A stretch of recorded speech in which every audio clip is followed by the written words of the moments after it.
here too. We have some it's very wordy, so it's far too wordy. It's about 8 pages, so we're working on it for a while.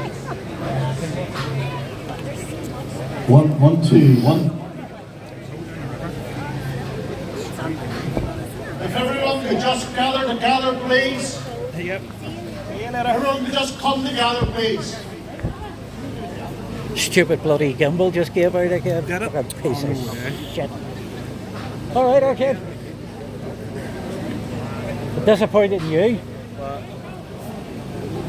Oh, don't worry, I had that on last night. Walked out of work with it on. It's only when I hadn't put in my car.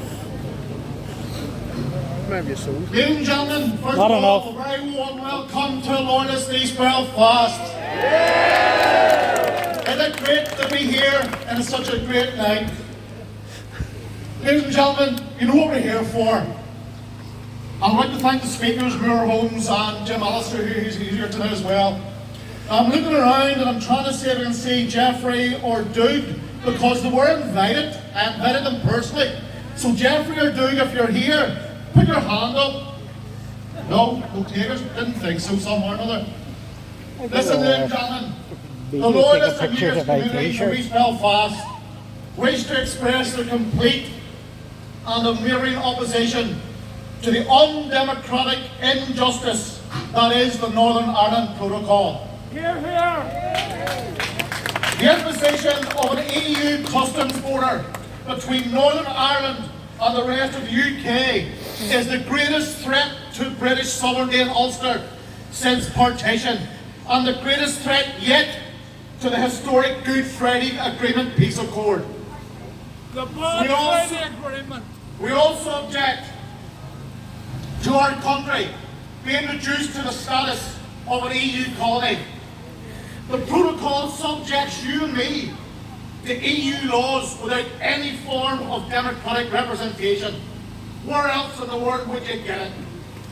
Since January 2021, the EU has already initiated 600 new pieces of regulation upon our beloved province. Despite the fact that the regulation upon Northern Ireland, the protocol is still only in its grace period. This is an injustice and a humiliation on us as a people, and where else in the Western world would it be accepted? Despite initial promises that the protocol would constitute no threat to union, Her Majesty's government has now conceded in a court of law that the implementation of protocol has indeed repealed key aspects of the Act of Union 1800, the legislative cornerstone of the United Kingdom. This proves that the Northern Ireland Protocol has went far beyond the terms of some form of international trade agreement. Instead, it has violated the very constitutional integrity of the United Kingdom, diminishing British sovereignty over Northern Ireland. Here, here. It contradicts the very core of the Good Friday Agreement, which states clearly that it would be wrong to make any change in the status of Northern Ireland save with the consent of the majority of its people. And furthermore, the fact that the protocol was imposed without any support of a single unionist MLA breaches the requirements set out in strand 1.5d of the agreement, requiring, quote, key decisions to be taken on a cross-community basis. Where were we? And let me be very clear on this. As we all know, it has not went unnoticed that Republican movement, Sinn Féin IRA, used threats of a return to violence and civil disobedience to coerce our weak-willed Prime Minister, blubbering Boris, into agreeing to this betrayal. These threats were actively endorsed by the Irish government and the EU to effectively impose and form a joint of sovereignty over Northern Ireland during the Brexit negotiations. Indeed, despite claiming to be the defenders of the Good Friday Agreement, the Irish government, whilst they sit in the Dáil, has shown nothing but contempt for people like you and me. Correct. They've shown contempt for the principle of consent, and they've shown contempt for the concerns of the loyalist and unionist communities. It is using the Irish sea border as a mechanism to bring about an all-Ireland economic harmonisation, whilst allowing themselves to gradually assume the self-appointed role of Northern Ireland's voice within the EU. Well, let me tell you, Micheál Martin in the Dáil, you don't represent me, you don't represent us. You're not our voice.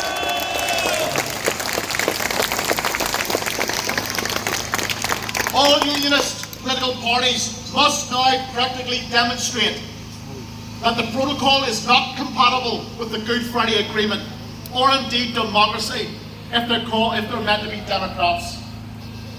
We ask that they do so by engaging in the 3 following courses of action, and this is where we'll hold their feet to the fire. 1. Engaging in a concerted effort to frustrate the implementation of the protocol at all political levels. 2.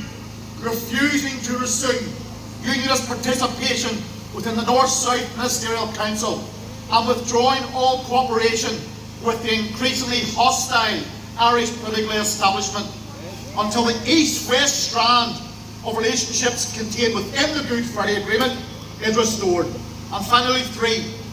We're asking all unionist parties to make clear and give an unambiguous statement that they consider the protocol to be a clear breach of the Good Friday Agreement, and that they will collapse the political institutions unless the protocol is removed in its entirety. And whilst we welcome recent developments within political unionism, they're fast moving in the direction we've been calling for weeks and months.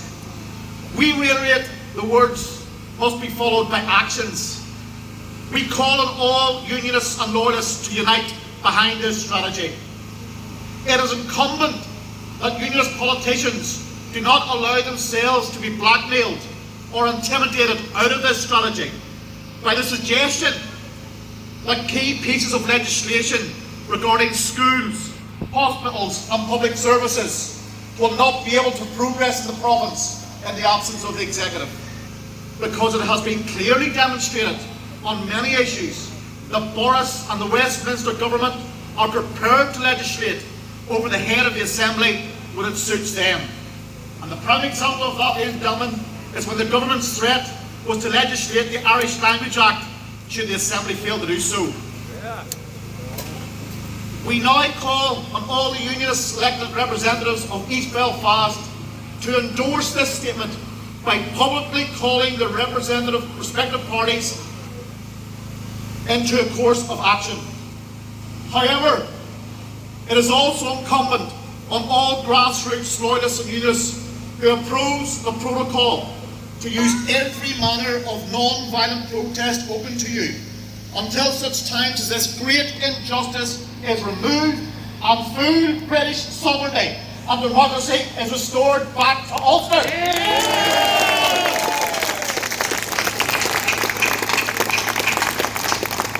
Our message to those who continue to support the implementation of the protocol is a very simple one. It's not complicated. It is time for you to choose. You choose the Irish sea border or the institutions of the Good Friday Agreement. You can no longer have both. Yeah. Finally, we send a very clear message also to Boris, to Europe and to the Dáil in Dublin. Do you know what they've done? They have woken and awakened a sleeping giant. A giant that has been poked for years by slowly trying to erode our culture, our heritage and our history. But tonight, this giant awakens, and this giant is loyalism and unionism, who are saying to them all that we will take no more, that enough is enough. And to be careful about your next move for us, be careful about your next move, Europe, because we the people here tonight, the people all over this province and across the United Kingdom, We will do whatever it takes to protect our beloved province and to ensure the protocol goes.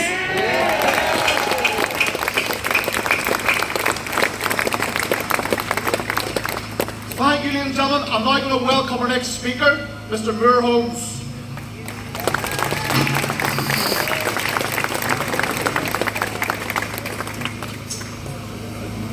Thank you very much, Carl.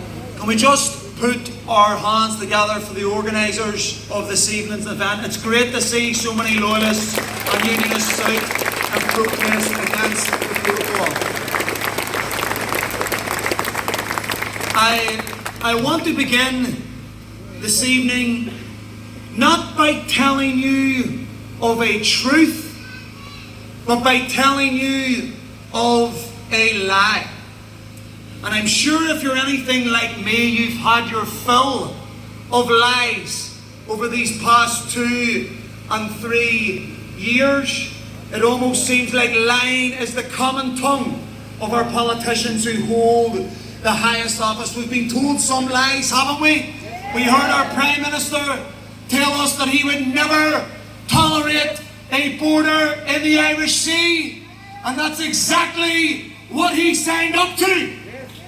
He told us that over his dead body would he accept a border in the Irish Sea, when in fact he stepped over thousands of dead bodies of people from Ulster who fought and died for this nation.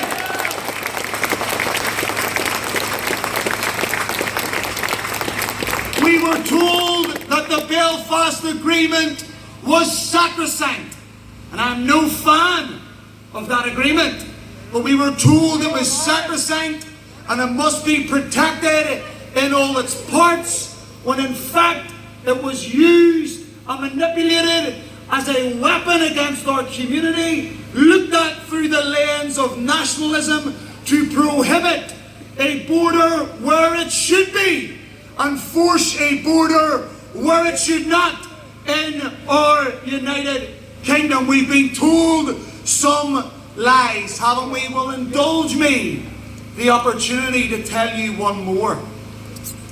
Arguably, the lie I'm about to tell you is one of the most sinister lies, the most malicious lies ever to have been heard in this corner of the world. It is the lie above all lies. Never has there been a lie like it in the 100-year history of this country. It is a dangerous deception that has infiltrated every fibre of our political institutions and is stitched into the consciousness of our public. Our entire peace process is built on the lie that I'm about to read to you. And this lie is found in the heart and soul of the Belfast Agreement. Let me read it to you all. This lie states that it is hereby declared that Northern Ireland in its entirety remains part of the United Kingdom and shall not cease to be so without the consent of a majority of the people of Northern Ireland. What a lie! What a sham that this has been realised to be. Because this lie, like all great lies, was understood by our people to be an unshakable truth. Our people have believed it for 20 years. Your brothers and sisters bought it. Your mothers and fathers accepted it. Our children have been brought up in it. And who could blame them? For this lie was told by Prime Minister after Prime Minister, First Minister after First Minister,